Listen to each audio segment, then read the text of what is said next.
ზამთრის სეზონის დაწყებასთან ერთად საბურავების ბაზარზე კონკურენცია იზრდება, ამავდროულად მძღოლისა თუ სხვა მგზავრების უსაფრთხოებისთვის ზამთრის საბურავებზე გადასვლა განსაკუთრებით მნიშვნელოვანია. გასულ წელს მიღებული რეგულაციით ზამთრის პერიოდში 1 დეკემბრიდან 1 მარტამდე გზის გარკვეულ მონაკვეთებზე ზამთრის საბურავების გამოყენება სავალდებულოა. თუმცა ამ ვალდებულებას მძღოლები ხშირად მეორადი საბურავების შეძენით ასრულებენ, რაც ერთი შეხედვით ეკონომიური გადაწყვეტილებაა, მაგრამ სინამდვილეში დიდ რისკს უკავშირდება.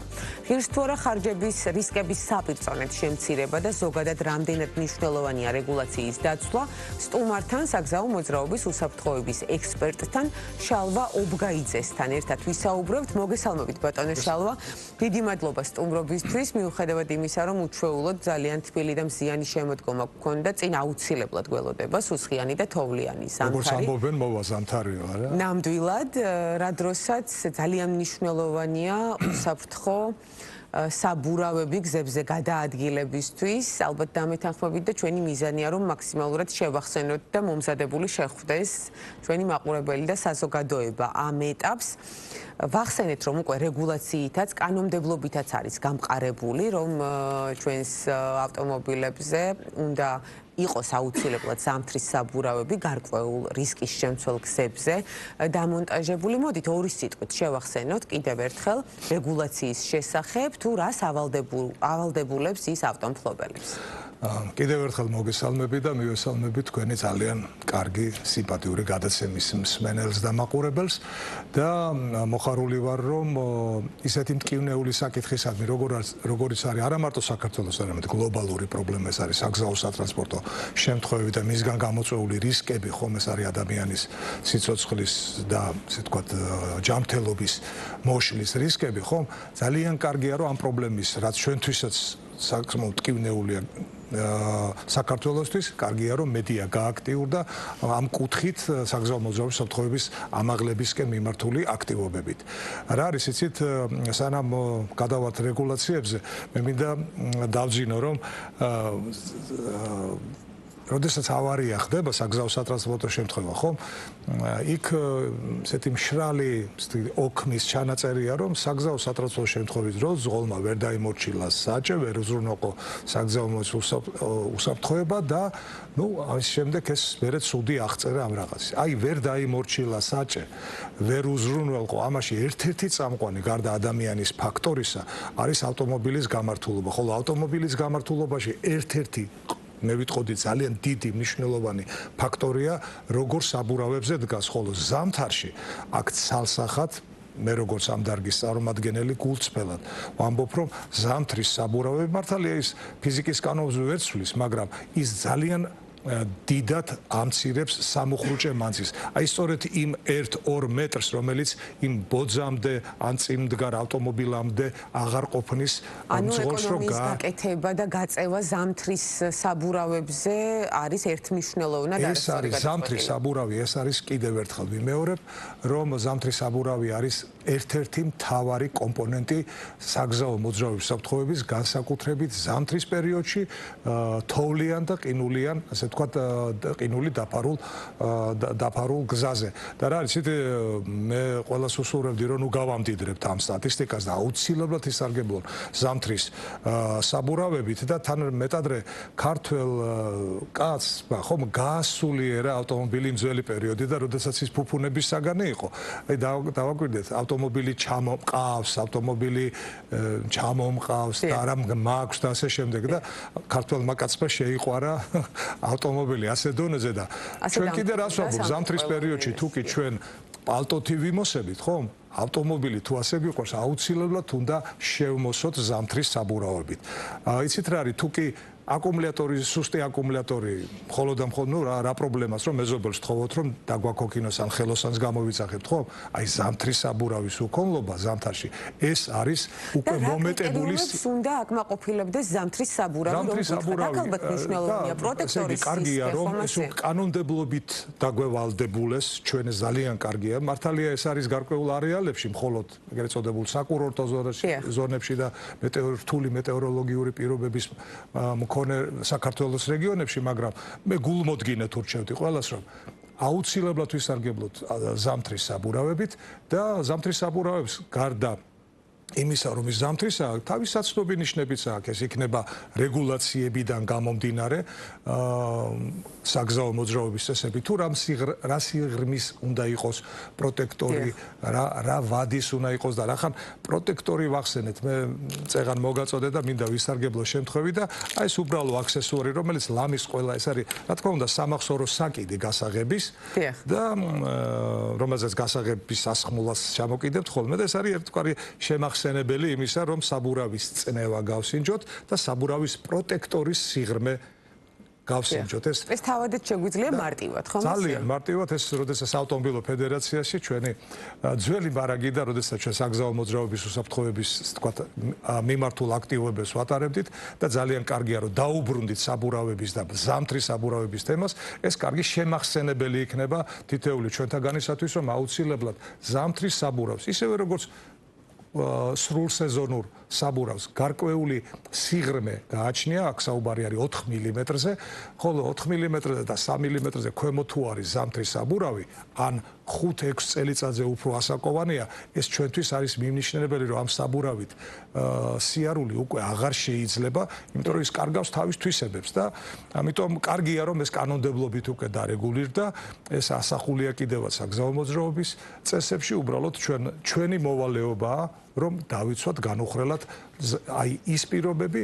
რასაც გავალდებულებს კანონის ზამთრის საბურავების გამოყენებასთან დაკავშირებით. და სწორედ აქ მივდივართ მეორადი საბურავების გამოყენების საკითხთან, რაც არის საკმაოდ აქტუალური, შეიძლება ითქვას, დღემდე საზოგადოების დიდ ნაწილში და რა თქმა უნდა ის თანხების დაზოგვას უკავშირდება.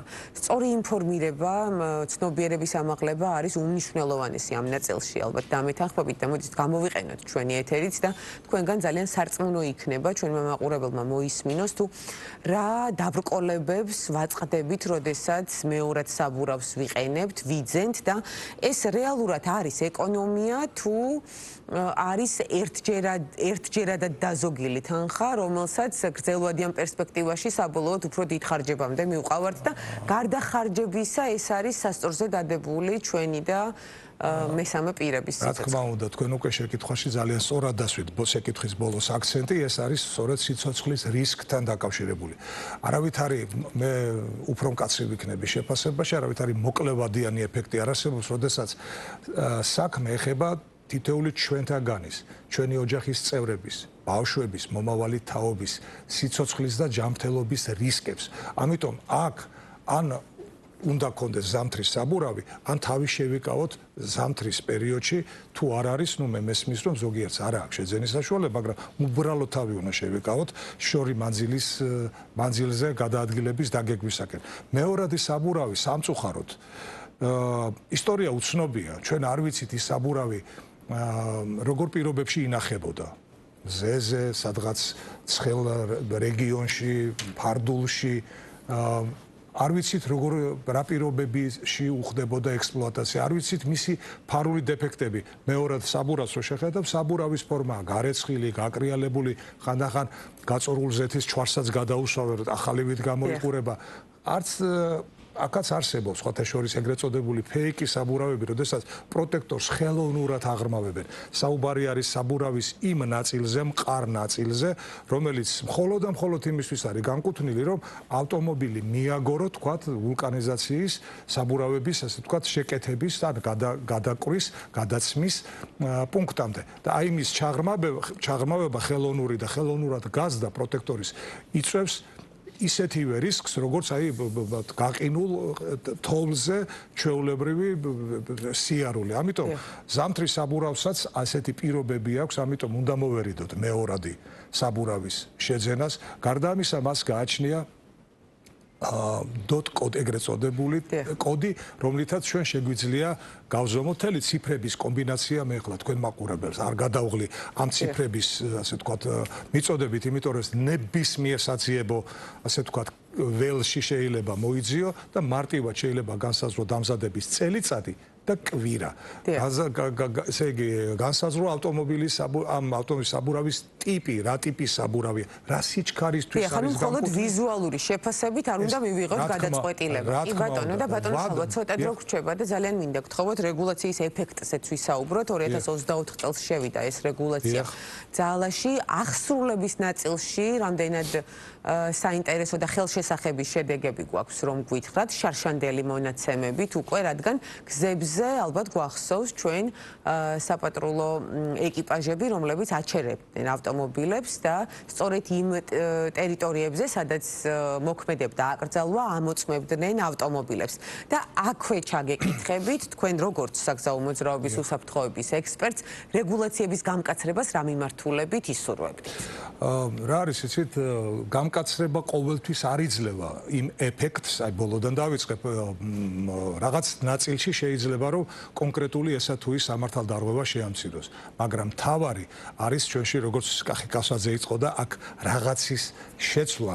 აი მაგალითად მე მახსენდება, როდესაც თქვენთან ერთად ღვედების პოპულარიზაცია კივნეული იყო, მაგრამ ეხლა როგორც ამბობენ 75-72% ღვედები სარგებლობს. ასევე არის ტეგდათვალიერების პროცესი. ახლა ჯერი არის უკვე ამ უსაფრთხოების ისეთ ელემენტზე, როგორიც არის ზამთრის საბურავების გამოყენება. მე მიმაჩნია, რომ აქ გამკაცრება კი არა, ჩვენ თვითონ ჩვენ თავს უნდა გავუმკაცრდეთ, იმიტომ რომ ჩვენი ოჯახის წევრები გადაყვავს და აუცილებლად უნდა ვისარგებლოთ ზამთრის საბურავებით და ნუ გავამდიდრებთ იმ სუდ სტატისტიკას, აი ვერ დაიმორჩილა საჭე და ასე შემდეგ. ამიტომ მე გულმოდგინეთ თქვენი და დაბეჯითებით თქვენი ამ არაჩვეულებრივი გადაცემის მეშვეობით ვურჩევ ჩემს თანამოქალაქეებს და მძღოლებს ევლოთ ყოველთვის უსაფრთხოდ, ფრთხილად და ხოლო ზამთარში აუცილებლად ისარგებლონ ზამთრის საბურავები. კი ბატონო და ახსრულების ნაწილს რომ მიუბრუნდეთ, რაც არის ძალიან მნიშვნელოვანი, არაერთი რეგულაცია გვსმენია ჩვენ, რომელიც მიღებულა, მაგრამ ის დარჩენილა. რა შედეგი გამოიღო ერთწლიან ჭრილში, რო გვითხრათ ამან? გამოიღო ის შედეგი, რომ ეხლა ჩემს საახლობლოში უფრო და უფრო პოპულარული ხდება ზამთარში ზამთრის საბურავების შეძენა.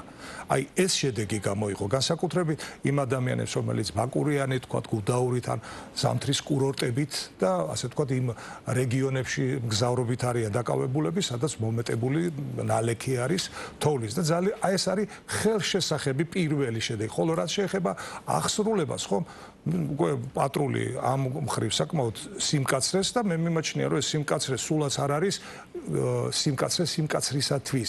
ის სიმკაცრე არის ისევ ჩვენი თანამოქალაქეების ჯანმრთელობის და სიცოცხლის დაცვისაკენ მიმართული. და ბოლოს მოკლედ გითხავთ, დასავლური პრაქტიკა როგორია? იქაც არის გამიჯნული, ვთქვათ, რისკის შემცველი ტერიტორიები თუ დედაქალაქში და ასევე სხვა ტერიტორიებზეც სავალდებულოა? ძალიან კარგი შეკითხვა დასვით, რომ არა მხოლოდ გამიჯნა კი არა, მეორადი ჩვენ ხშირად ვამბობთ, რომ მივდივართ ევროპისაკენ. ეს ძალიან კარგია, მაგრამ ევროპული გამოცდილება როგორია? კატეგორიულად აკრძალულია მეორადი საბურავის გამოყენება და აუცილებლად უნდა დასრულდეს და ჩვენი ძალისხმევა იყოს მიმართული, მე ჩართული ვარ ამ კამპანიაში, რომ მეორადი საბურავების, ანუ საბურავების სასაფლაოდ გადაქცევა საქართველოს ტერიტორიის უნდა შეწყდეს. ამიტომ ეს არის ევროპული გამოცდილება, მეორადი საბურავი, მოდი დავარქვათ ყველაფერს თავის სახელი. ეს არის უვარგისი საბურავი, ეს არის თავის მოტყუება და აუცილებლად უნდა ვისარგებლოთ ზამთრის საბურავით.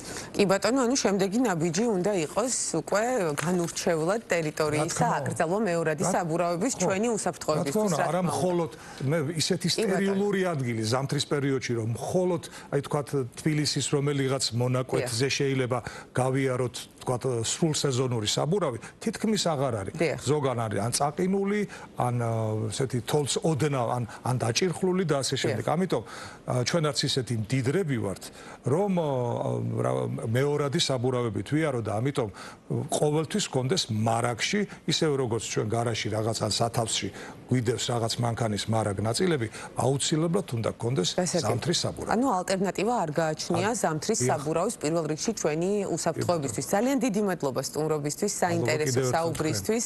დაგემშვიდობებით, მაყურებელს შევახსენებ, საგზაო მოძრაობის უსაფრთხოების ექსპერტი შალვა ობგაიძე იყო ჩვენი სტუმარი.